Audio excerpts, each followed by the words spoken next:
Salut tout le monde, j'espère que vous allez bien. Hey, je suis quasiment nerveux de faire cette vidéo-là, tellement ça fait longtemps que j'ai pas enregistré une vidéo sur cette chaîne. Je suis vraiment excité d'avoir à vous parler du sujet de la vidéo aujourd'hui qui se trouve à être... on a eu la liste des recrues qui vont être au camp des recrues, justement, du Canadien de Montréal, édition 2023.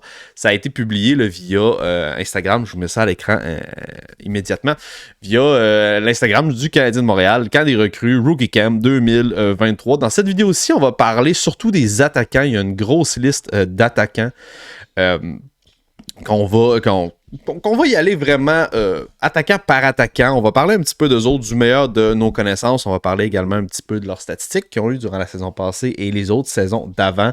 C'est quoi leur potentiel à travers l'alignement du Canadien? Est-ce qu'ils vont réussir à se rendre jusqu'au bout du camp d'entraînement? Est-ce qu'ils vont peut-être même être capables de faire se tailler un poste avec le Canadien? C'est exactement de ça qu'on va parler dans cette vidéo-ci. Well, ça faisait longtemps. Ça faisait vraiment un bout de temps que je vous étais pas parlé. Je vais me garder un petit moment à la fin de la vidéo également pour ceux qui sont habitués. S'ils sont intrigués à savoir pourquoi est-ce que j'ai arrêté de faire des vidéos durant la fin de l'année dernière. Je dis la fin. Milieu-fin de l'année dernière. Je pense que vous méritez quand même avoir des petites explications, si ça vous intéresse, bien évidemment. Et je suis vraiment hype pour cette saison-ci parce que je pense que le Canadien devrait prendre du galon. Est-ce qu'on va faire les séries? On va en parler aussi dans d'autres vidéos. Pour le moment, ce qui vous intéresse, c'est vraiment de parler des espoirs. Comme je vous ai dit, Canadiens qui ont sorti la liste. On va parler des attaquants. Pour ce qui est des forwards qui vont être là, on a Owen Beck, Jared Davidson, Isaac Dufort, Sean Farrell, Cédric Guindon, Emil Heinemann, Riley Kidney, Riley McKay, Philippe Méchard, Yann Maisak, Yakov Novak. Yakov? Moi, je pense que c'est ça. Yakov Novak. Ça ressemble à ça. Joshua Roy, Xavier Simoneau, Tai Smilanik, bref, peu importe. Et Florian J. Kai. Ça, c'est vraiment l'alignement que nous propose le camp d'entraînement des recrues 2023. Contrairement peut-être à la défensive, vraiment avec ce que je vous ai nommé là, c'est sûr qu'il y en a que c'est vraiment des early. Là, il y a encore des très très très jeunes espoirs là-dedans. Je pense que notre banque de forward ne sera pas de cachette. Peut-être un petit peu moins... je suis peut-être un petit peu moins hype vis-à-vis cette banque-là versus celle-là qu'on a à la défensive. Je pense que la défensive cogne beaucoup plus à la porte présentement pour se tailler un poste avec les Canadiens de Montréal que ce qu'on voit dans le roster que j'ai énuméré précédemment. Mais quand même, ça risque d'être un beau camp d'entraînement. Il n'y a pas grand poste à aller chercher du côté de l'avant. Je pense qu'il y a peut-être un ou deux postes surprises qu'il pourrait y avoir. Et puis, c'est tout le temps des spots genre de 3, 4e trio. Donc, c'est jamais malheureusement des gros postes d'impact qu'on puisse être capable, que les jeunes peuvent pouvoir aller se tailler une place à travers l'alignement du Canadien. Un ou deux spots, c'est pas grand-chose.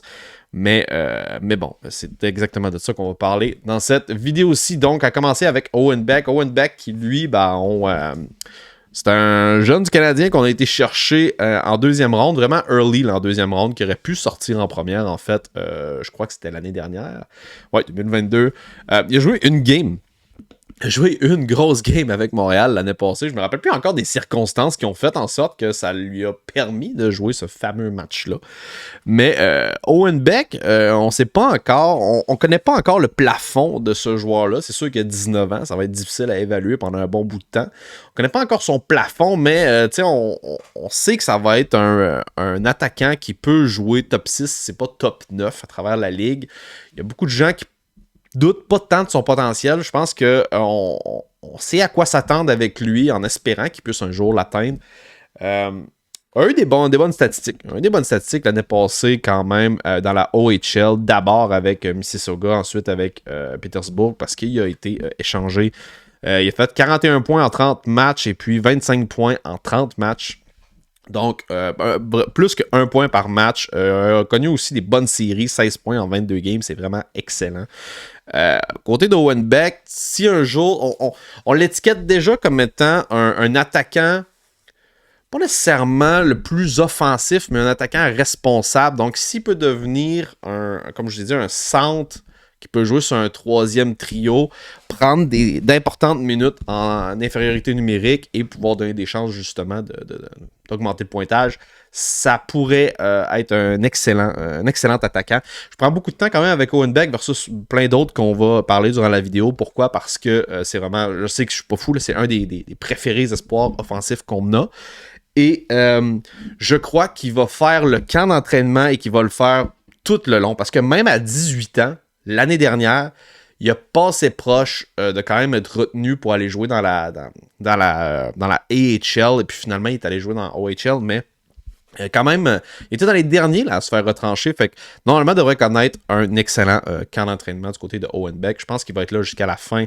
Du côté de Jared Davidson, 21 ans. 5e choix, dans le fond. Choix de 5e ronde, 130e au total en 2022. 21 ans.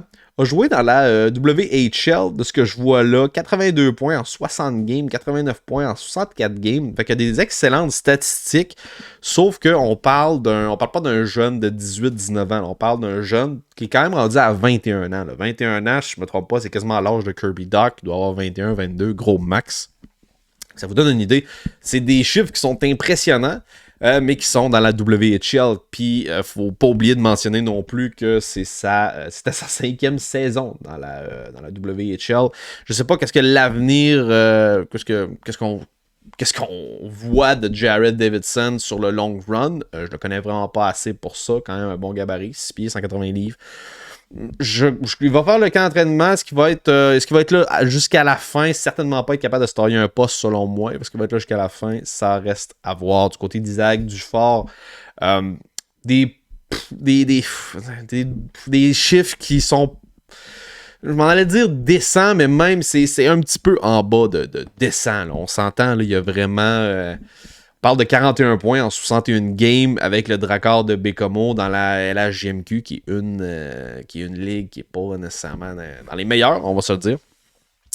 Plus 6.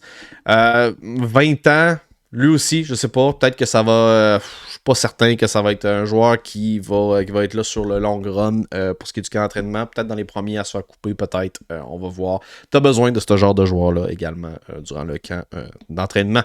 Pour ce qui est de Sean Farrell, très intéressant le cas de Sean Farrell parce que lui, il a été vendu comme étant un joueur extrêmement offensif qui allait pouvoir s'amener avec le Canadien de Montréal quand même assez tôt.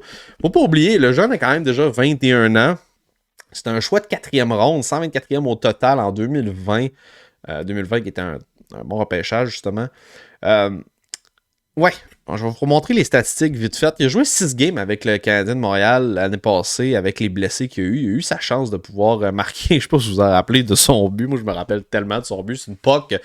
Il a voulu tirer, mais c'est comme... Il a manqué son tir, puis la puck a quand même réussi à se frayer un chemin au travers d'un gardien de but extrêmement chancelant. Un but vraiment chanceux, mais bon. T'es capable d'aller chercher un but quand même. Je suis pas encore dans le hype train Sean Farrell. Je sais qu'il est hypé auprès de beaucoup de partisans. Et vu ses chiffres, ils ont le droit de le faire. En 2020-21, avec le Chicago Steel, il a quand même fait 101 points en 50 matchs. Donc, c'est 2 points par match. Après ça, on parle avec Harvard University, 28 en 24, 53 en 34.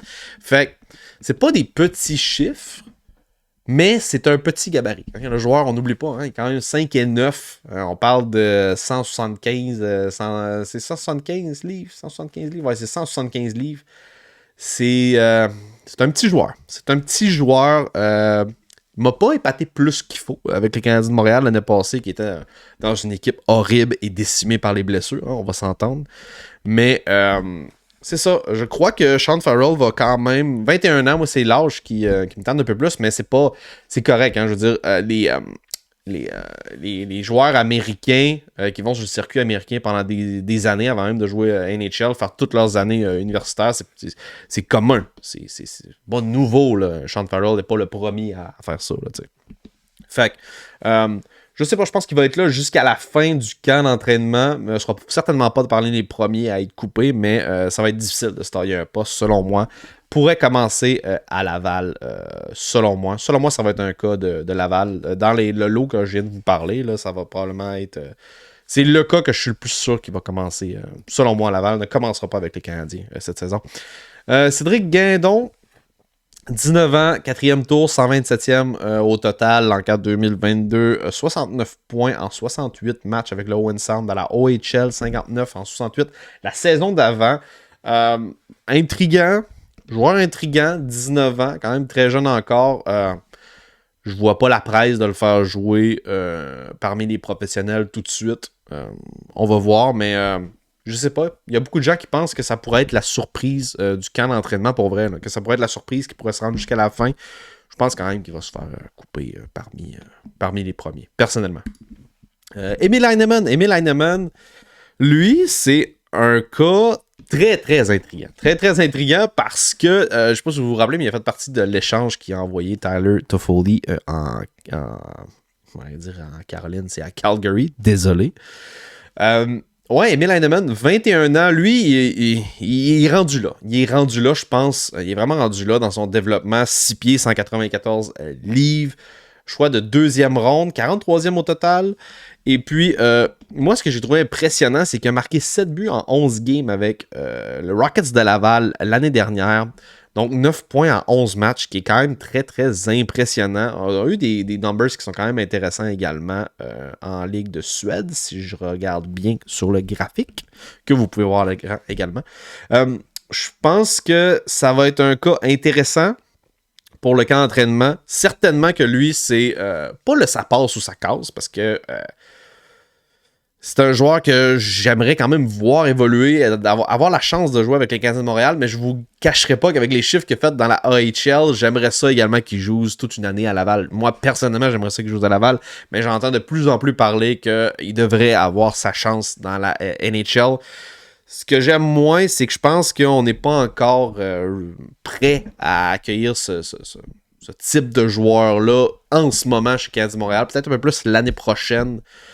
Cette année, je pense que c'est l'année où est-ce que les jeunes peuvent encore avoir une coche de développement de plus. Et puis, je pense que le potentiel d'Emil Heinemann est là et je voudrais certainement pas le gâcher avec une année surprise de misère si jamais ça arrive avec les Canadiens de Montréal cette année. On a encore le luxe de pouvoir le faire gagner en expérience. Je pense que ça serait ça la décision qui serait sage à faire dans son cas.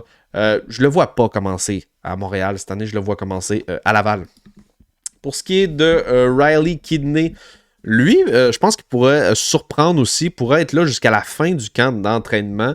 Puis c'est à cause de sa production offensive. Regardez ça comme c'est impressionnant. Oui, il a 20 ans. C'était sa 5e année dans la LHJMQ, mais il a déjà passé le cap des 100 points en 66 games avec l'Acadie Battered.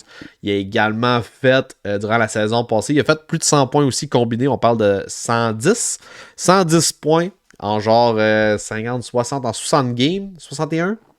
En 60 games. C'est vraiment impressionnant là, de passer le cap des 100 points encore une fois. Fait que pour ce qui est de Riley Kidney, je trouve que il est pas tellement loin de Joshua Roy pour de vrai, là, pour ce qui est des chiffres. C'est un attaquant de 6 pieds.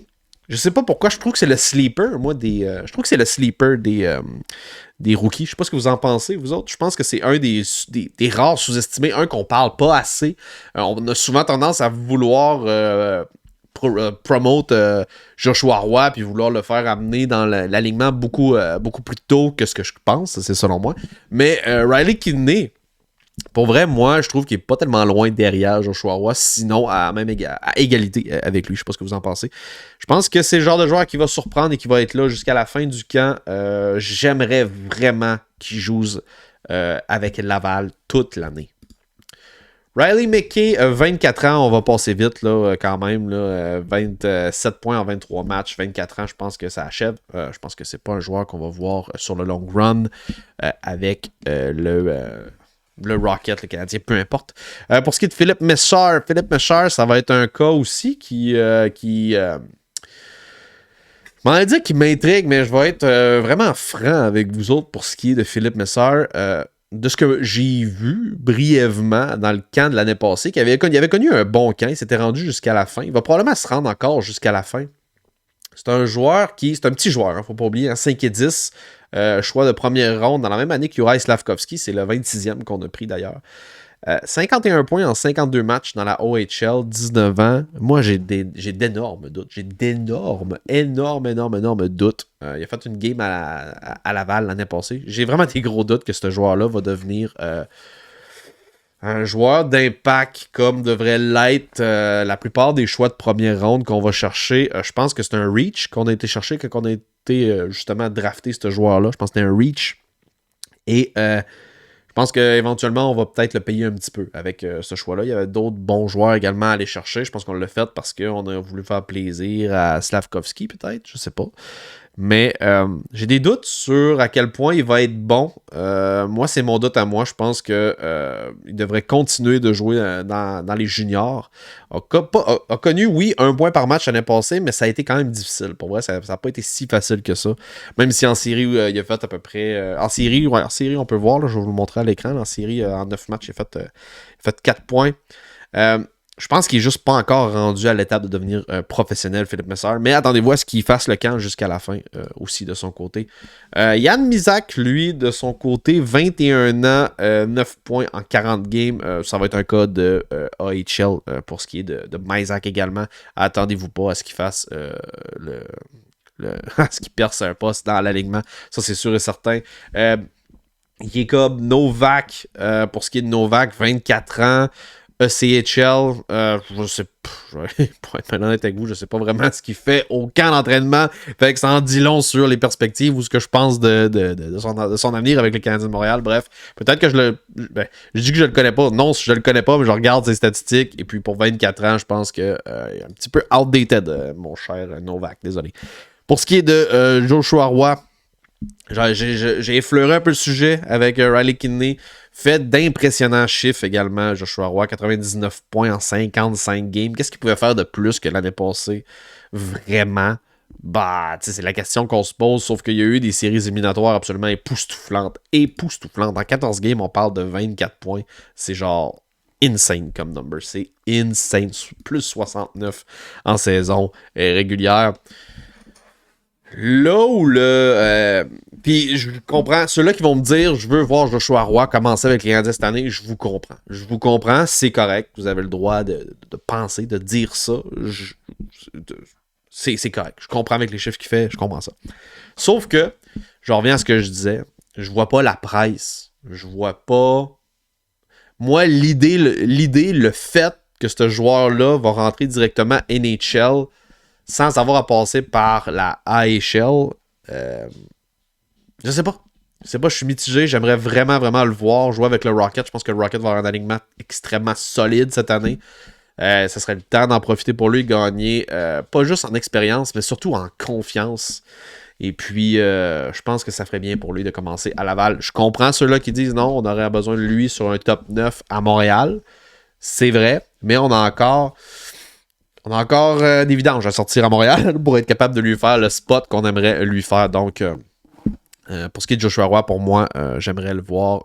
Il va faire le camp jusqu'à la fin, ça c'est sûr et certain. J'aimerais le voir commencer dans la AHL si possible. Pour ce qui est de Xavier Simoneau, petit joueur, hein, extrêmement petit joueur, 22 ans, 5 et 7. C'est une étiquette qui va suivre toute sa carrière. Ça va être à lui de forcer la main pour essayer de trouver le bon moment où est-ce que ça va être le temps de le rappeler avec le Canadien de Montréal. Va jouer AHL, c'est sûr et certain. 38 points en 62 matchs. C'est un bon joueur, mais un très petit joueur. Va devoir capituler sur une chance qu'on va lui offrir en cours de saison. Je ne le vois pas commencer avec le Canadien non plus cette année. Va commencer dans la AHL. On a besoin de lui avec le Rockets de Laval. Taille Smilanic, mon Dieu, regardez-moi ce sourire, c'est un sourire étincelant. Non, je vois pas. Non, choix de 3e tour, 74e au total des Panthers de la Floride. Je sais pas dans quel genre de trade on a été le chercher, je m'en rappelle vraiment plus. Mais bof, pour ce qui est des statistiques, on y passera. 2 points en 14 matchs. 21 ans, je sais pas quel genre de spot on attend, ou quoi les attentes qui ont été faites envers lui, mais clairement, on s'attend pas à ce que ce soit un NHLer d'ici la fin du camp d'entraînement, certainement pas. Et puis, Florian J. Kai, le frère de l'autre, ça c'est un pick qui est intéressant, un petit peu controversé. 4e ronde, 101e au total de ce repêchage-ci. Avec Florian J. Kai, c'est pas les plus grands chiffres là, qui ont été cherchés, 19 ans d'ailleurs. On parle de 25 points en 68 games dans la OHL. Je pense que c'est son nom de famille qui a fait en sorte qu'il a été repêché. Là. On ne se fera pas de cachette. Je m'attends à quoi? Je m'attends absolument à rien. Je pense qu'il va continuer à faire son expérience dans la OHL. Je pense pas qu'il va faire le camp jusqu'à la fin. Il va faire partie des premières coupures, selon moi, aussi. Il y a des gens qui sont peut-être pas d'accord, sont peut-être pas contents de ça, mais je pense qu'un autre famille ne réussit certainement pas à faire acheter tout le reste. Et entre autres, pas le talent, mais moi, je pourrais vous dire ça. C'est pas le nom de famille qui achète le spot pour pouvoir jouer avec le grand club. Ça va résumer pas mal les espoirs qui sont à l'offensive. La vidéo, je la regarde, là, elle a déjà une vingtaine de minutes. Désolé, c'est quand même assez long. Je voulais pas prendre autant de temps. Juste pour vous dire rapidement, je vous avais promis en début de vidéo que j'allais vous parler de la raison pour laquelle j'ai arrêté de faire des vidéos. C'est un peu un mélange de beaucoup de facteurs, on se le cachera pas. Mais ultimement, je vous dirais que la saison qu'avait connue le Canadien d'ici... au moment où est-ce que j'ai arrêté de faire des vidéos, où est-ce que Jonathan Drouin avait connu un superbe match, il y avait beaucoup trop de blessés, puis j'étais pas capable de m'identifier à des joueurs qui étaient en santé à ce moment-là, que j'avais envie de regarder les games. Puis je m'étais dit, bon, qu'est-ce que je vais faire? Est-ce que je fais des vidéos encore? Parce que, vous savez, dans les vidéos que je fais, la moitié, c'est au moins des vidéos réactions sur les matchs qu'il y a eu, puis j'avais plus envie d'écouter les matchs. Donc, je me disais, est-ce que je fais des vidéos? Est-ce que je parle d'un des matchs que je n'ai pas regardé? Je suis quand même pas rendu là. Fait que j'ai dit, je ferais certainement pas ça. Fait que j'ai arrêté de faire dans les gradins, puis par la bande, j'ai arrêté de faire tout le reste qui venait avec. Dans le fond, c'est vraiment comme ça que ça s'est passé. Fait que j'ai vraiment arrêté d'écouter les matchs à partir d'un certain moment. C'est le seul joueur que j'écoutais encore, c'est Nick Suzuki, parce que sinon, il n'y avait plus rien. Là. Les Goulet, les Jake Guy, même Kirby Dach, Cole Caulfield, tout le monde était blessé. Il y avait plus grand-chose d'excitant. Le Rocket de Laval au complet était rendu à Montréal. Vous pourriez dire que je suis un faux partisan, mais je trouvais que c'était difficile. C'était difficile à regarder, c'était difficile sur le moral. Fait que j'ai commencé à arrêter de regarder les matchs, donc je voyais vraiment pas l'intérêt de commencer à faire des reviews de des matchs. Là, je suis hype, je suis content. On a fait un clean sur le staff médical durant l'été, fait que j'ai hâte de voir ce que ça va donner. Si tout le monde peut rester en santé, je pense qu'on va avoir une année qui va être vraiment le fun. Fait que je voudrais que c'est la raison principale. Il y a eu aussi le temps, je l'ai investi ailleurs, j'ai eu beaucoup d'autres choses chez moi. Entre autres, qui sont en cours. J'ai un sous-sol au complet qui est en travaux. J'avais plus nécessairement le studio non plus ici que je faisais là, dans la chambre que je partage avec ma conjointe qui, elle, fait beaucoup de trucs d'art plastique et tout. Fait que j'avais vraiment pas le... J'avais pas le studio, ne vendait pas de fumer dans mon char, puis j'écoutais plus ben les games. Fait que c'est ça vraiment la grosse excuse que j'avais pour ce qui est de ça. Mais on est de retour, on va essayer de repogner un beat assidu parce que je suis en forme et je suis content de pouvoir être avec vous aujourd'hui. Fait que si t'as aimé la vidéo, laisse-moi un gros pouce bleu, abonne-toi à la chaîne si c'est pas déjà fait. Prochaine vidéo que je fais exactement la même chose, sauf que je vais te parler de la défensive et des gardiens de but qui vont être invités. Sur ce, merci encore d'avoir écouté la vidéo jusqu'à la fin. Peace out.